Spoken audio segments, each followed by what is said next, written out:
All right, now we got Rupert on the line. Hi, Rupert. Oh, hey, Andrew. How's it going? Yeah, good. Thanks for holding on too, Rupert. Yeah, no problems. What's on your Yeah, mind? I was just thinking about the federal election with the conversation you had before, and a lot of people are thinking now about what we can do to make Australia a better place to live. And in my opinion, I think the big problem with Australia today is that people have lost their respect for their family traditions. And when I was growing up, we were taught to always respect your mother and your father. And my father was a greyhound racer, and I have a stable of greyhounds now too. I race them just like he did because, the family traditions are really important. And I was just wondering if you had any family traditions, Andrew, and whether you've kept them. Interesting. I come from a German background. My parents, my family migrated out here in 1960. I was born in 1964.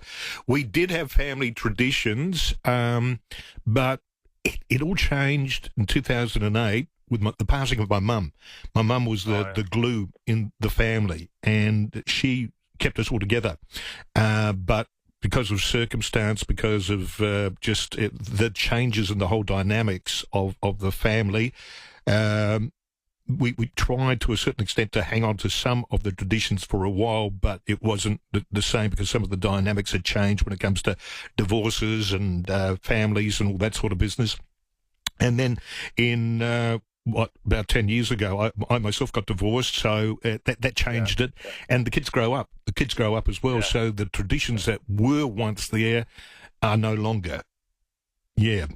And I don't know, part of me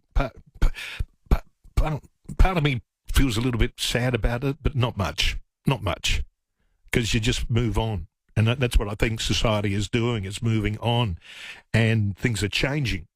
And people change, and that's the bottom line, Rupert.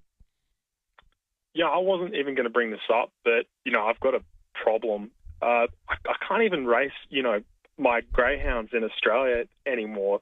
Why not? You want to know why? Why? It's because, well, partly I think it comes down to the lack of respect for family values. But these people from the government, the National Greyhound Racing Body, they came to inspect my farm. This is a couple of years ago now. And they came onto my property without even knocking on my door. And I still had a couple of greyhounds that were my father's old greyhounds. And a few days after they left, I got a notice in my mailbox saying that my kennels are dirty. And I take great care of my dogs, but they said that they didn't have up-to-date vaccinations, which is nonsense because, I've got all the forms to say that they do. And anyway, so racing greyhounds isn't cheap, and I basically had to make a decision whether I am able to afford to keep them anymore. And, I don't make a lot of money, and so I had to make the decision to start racing them overseas so that I could get the prize money to keep having them. Yeah. So you've got a kennel overseas? It's not overseas. I transport them a few times a year just to compete in purses in Indonesia in particular, but also Macau sometimes.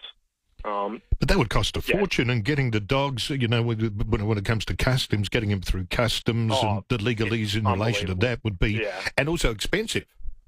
Yeah, and I mean, if you sort of hit and miss. Some days you win, some days you don't. Yeah. So it's a bit of a numbers game, but sometimes you make your money back, sometimes you don't. But on the whole, I'm still ahead enough to keep them. Well, that's good. That's good. But have you thought about relocating to Indonesia or Macau? I would never do that. No.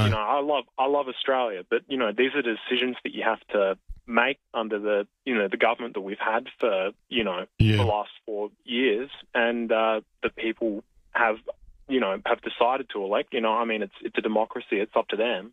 But I think family traditions are threatened by the existing government, and it's the little things that they don't take into account that are just being lost gradually, I think. And I think when they think about things, they say it's cruel to animals, to have greyhound or horse jumping, that sort of thing. They forget that there's an important historical aspect to it and the family side of it. And well, it's they're all employers, and and it's a livelihood for many families where the racing industry and. Yeah, but that's again when we were talking about councils about the woke agenda out there, and that's part of it, isn't it? It really is. I hear all about it. My God. Yeah, I can imagine. But as if I look at the Adelaide Cup Day.